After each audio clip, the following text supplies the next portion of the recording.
This is Moconomy Business Talks, the podcast where real conversations meet real business. He's the samurai warrior of Silicon Valley. Larry's attitude is, if you want to compete against me, then be prepared to be crushed. Larry Ellison started Oracle Software over 30 years ago, and it has made him the highest paid executive over the last decade, with a total compensation of $1.84 billion. There was nobody better than Larry at making a customer believe that he could change that person's business life with his product. He sees around the corner well before many of us get to the end of the street.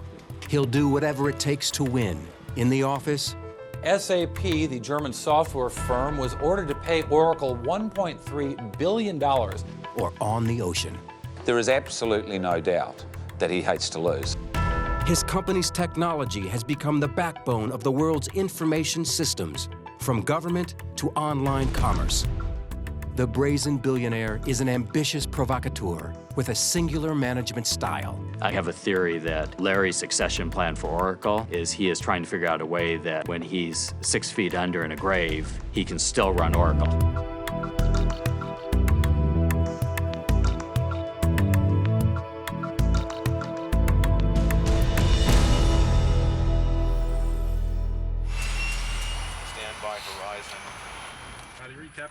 Loud and clear. Okay.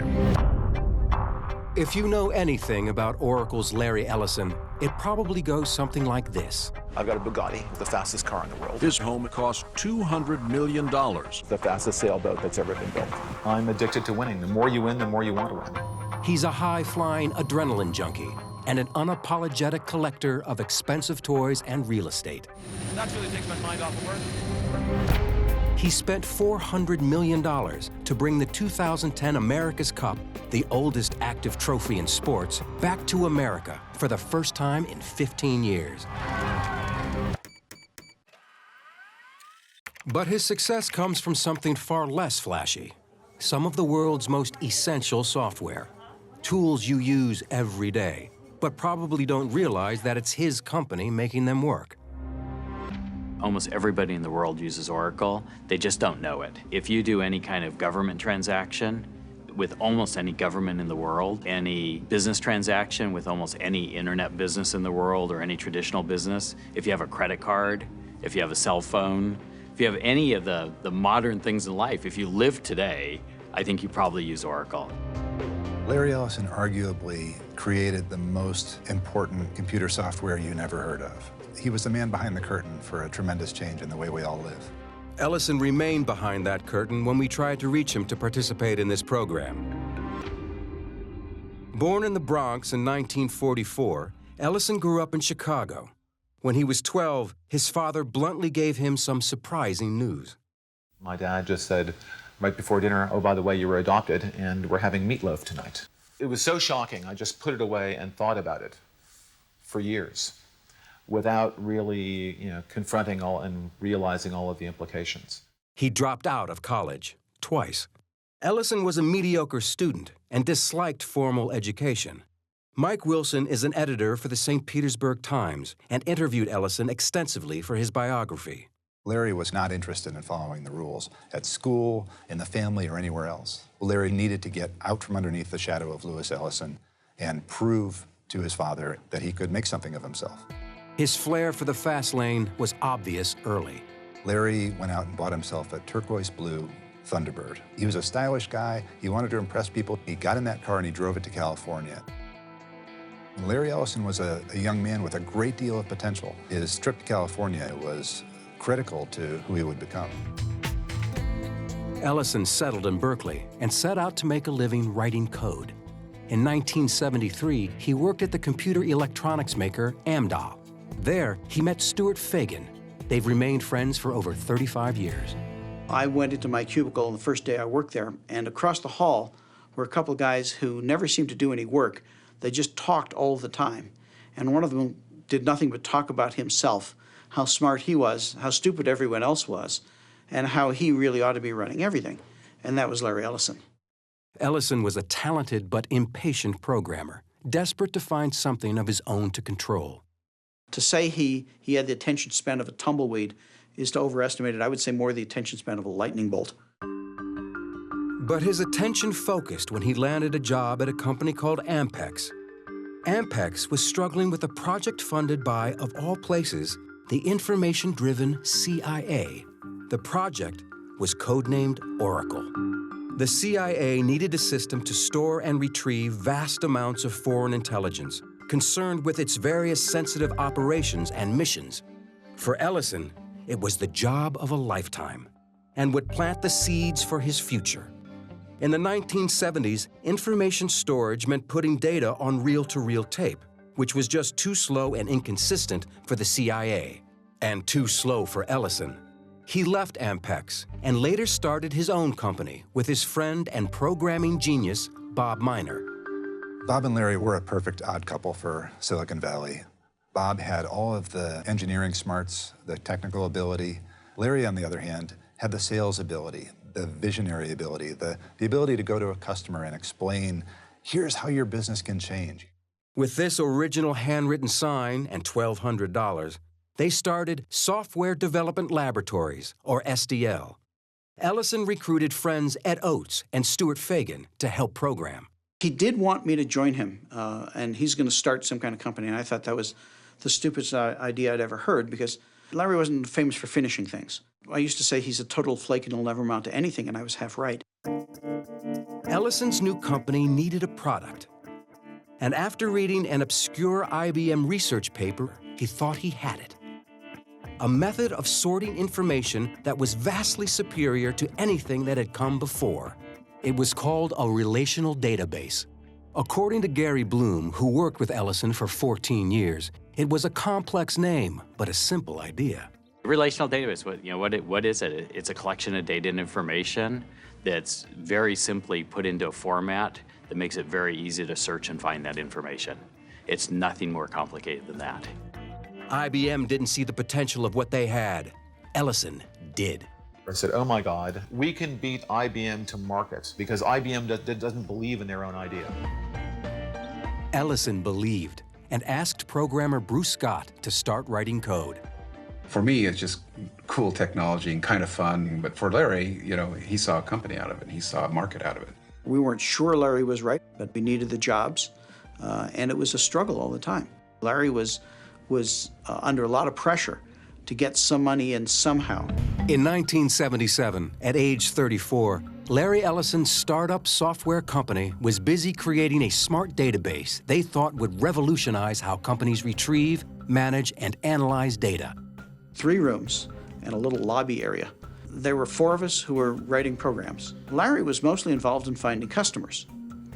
And that was a bizarre idea because we had no software. So all the things that you would read in books of somebody being a leader, he wasn't. But he was tenacious. He would never give up on anything.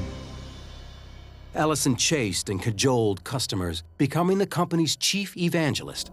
There was nobody better than Larry at making a business person, making a customer believe that he could change that person's business life with his product. Knowing they still needed a smarter solution for the monumental task of managing worldwide intelligence, Ellison sold his database to the CIA, his first customer. He called the new software Oracle version 2. There was no version 1 because everyone thought, well, no one buys version 1, it's buggy. So we started with version 2.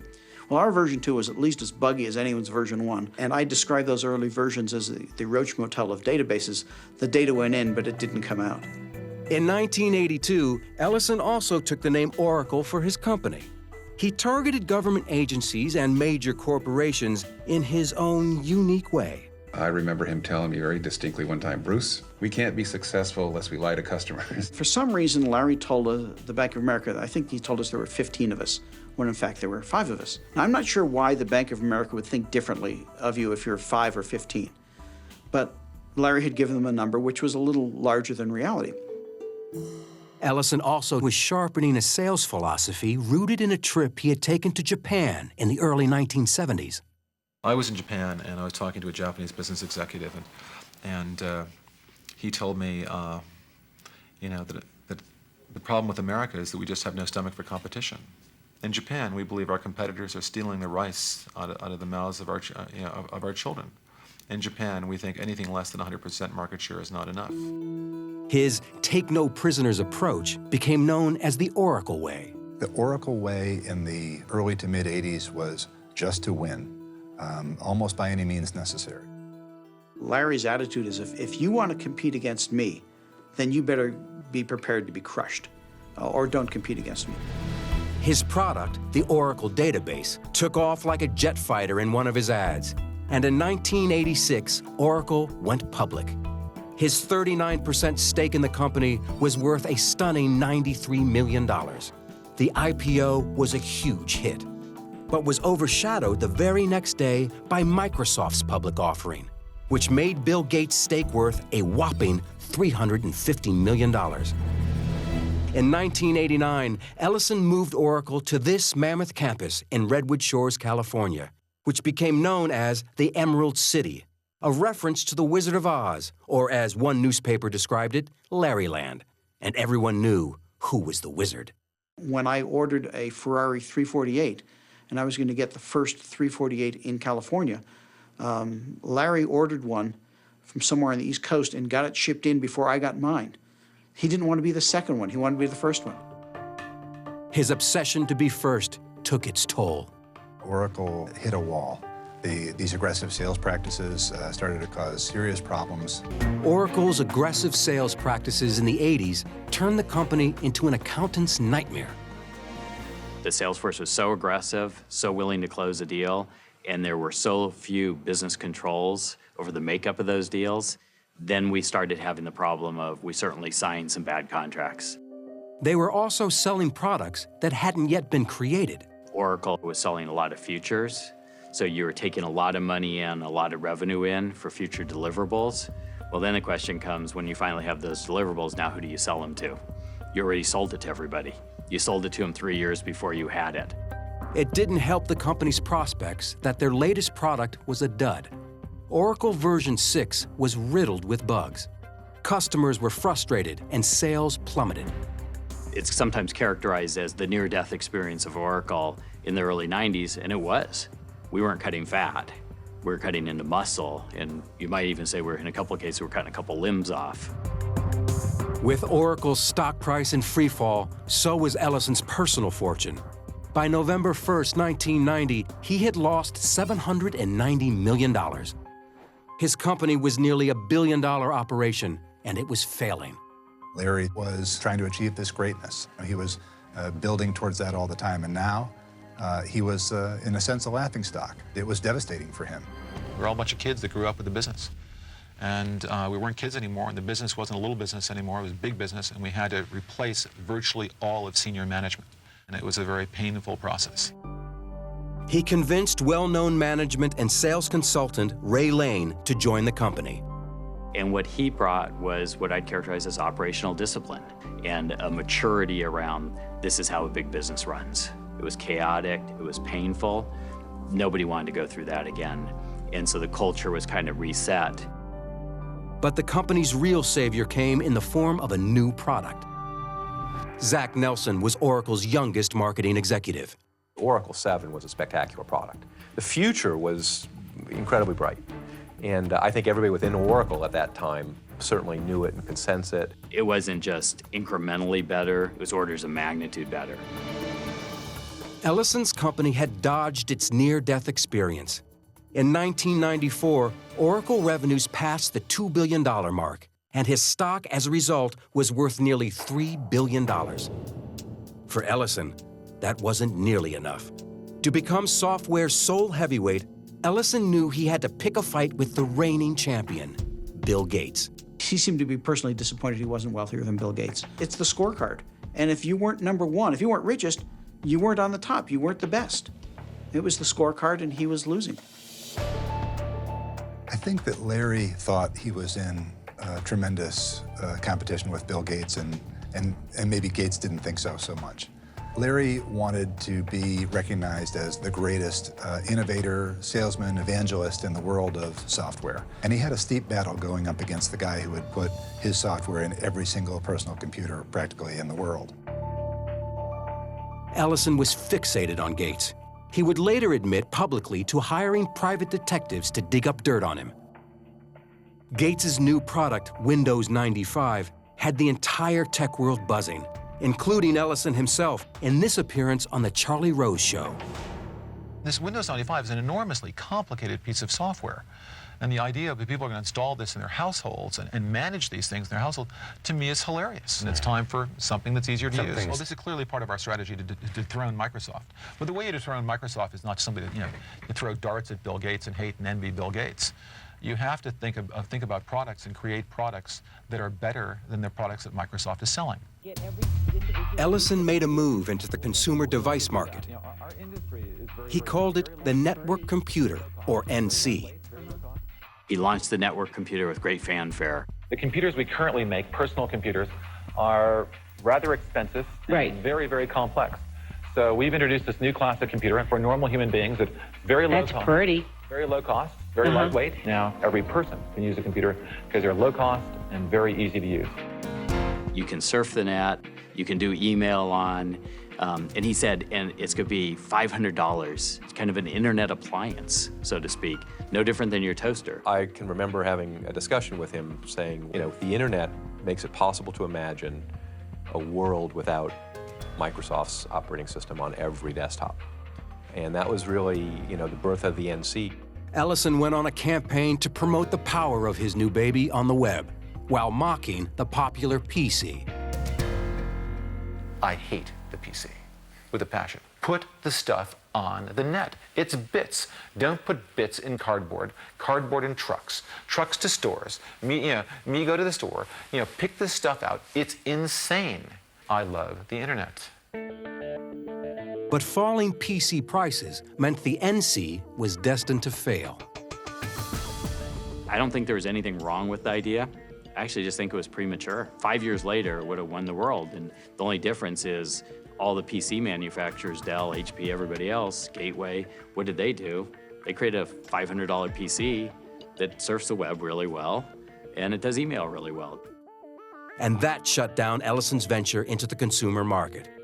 His NC was too far ahead of its time, but his vision of the internet was still right on target.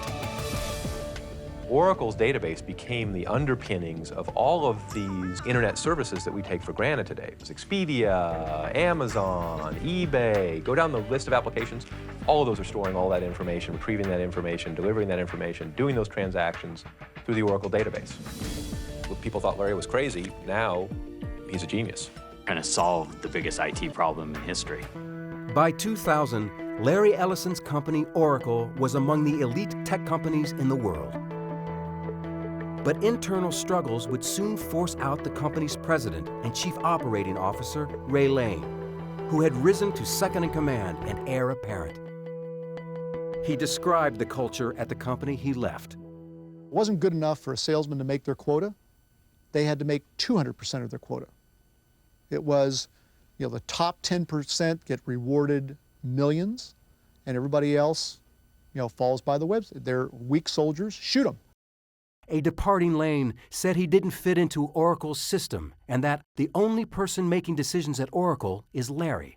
Lots of people that transitioned in and out of Oracle got confused who was in charge. And that's a pretty volatile, that's like a galactic collision, where two stars hit, and it's a pretty violent explosion.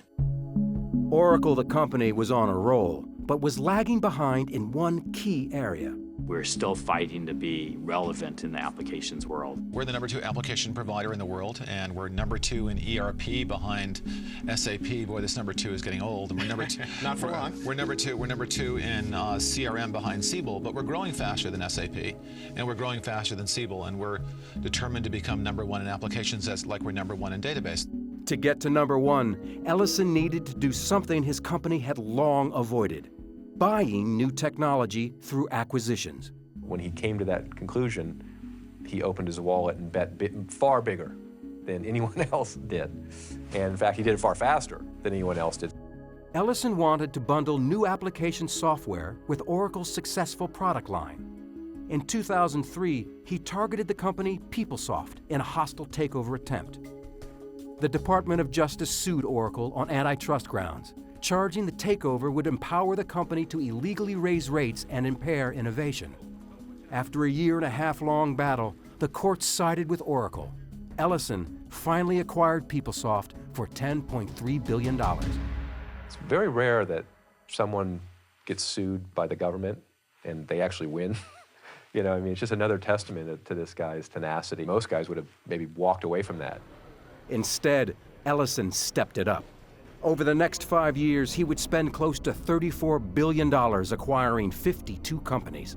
Heather Bellini is Senior Managing Director of the Technology Research Team at International Strategy and Investment Group. She has covered Oracle since 2003. He started looking out and seeing how the landscape was changing and how the carnage that was done to some of his competitors was going to give him an opportunity to go make some acquisitions and buy some technology where he was behind. And he really was the one that started the whole M&A trend within the technology industry. Ellison's appetite for acquisitions accelerated in 2009 with his $7.4 billion trophy purchase of the prominent hardware company Sun Microsystems. But in 2010, his eyes were on another trophy, a decade-long $400 million obsession. BMW Oracle Racing was launched in 2000 for Ellison's run at the America's Cup. It may be the oldest active prize in international sport, but what Ellison created was entirely new. The boat is a trimaran. It often appears to be nearly flying with only one of its 3 hulls actually in contact with the water. The oceans have never seen anything like it. There is absolutely no doubt that he hates to lose. There's no doubt of that at all. Grant Dalton has competed against Ellison on the America's Cup circuit. My recollection in racing against him, and we will race against him in the future, is this is a man that's very determined to win. On Valentine's Day 2010, Ellison brought the America's Cup back to the United States for the first time in 15 years. He celebrated with his now ex-wife, romance novelist Melanie Kraft. It was his 4th marriage. The old samurai warrior reemerged when his friend Mark Hurd resigned as CEO at Hewlett-Packard amid allegations of sexual harassment and expense account irregularities. Ellison was outraged. He attacked the HP board of directors. He said, quote, the HP board just made the worst personnel decision since the idiots on the Apple board fired Steve Jobs many years ago. Exactly 1 month later, Ellison stunned the business world when he turned around and hired the ousted executive. The Silicon Valley soap opera continued when HP named Leo Apotheker as its chief executive. His former company, SAP, is Oracle's biggest rival in business software. SAP and Oracle had been locked in a nasty 3-year copyright infringement case that ended in November 2010. SAP, the German software firm, was ordered to pay Oracle $1.3 billion. It was the biggest settlement ever for software piracy. Larry Ellison's brawl had drawn new blood on the information technology battlefield. And as always, he is more determined than ever to win. Larry Ellison is pretty similar to the New York Yankees. They're the team you love to hate. And as a competitor to Larry Ellison, I'm sure that he's the person that people love to hate, just given how successful he's been. While most visionaries you think are sort of just talking off their hat and saying, oh, this is how the world can be, you know, Larry sees how the world can be, and then he actually tries to make it that. He started with a $1,200 stake in a little company, and by sheer force of will and persuasion, he built it into one of the giant software companies of the world.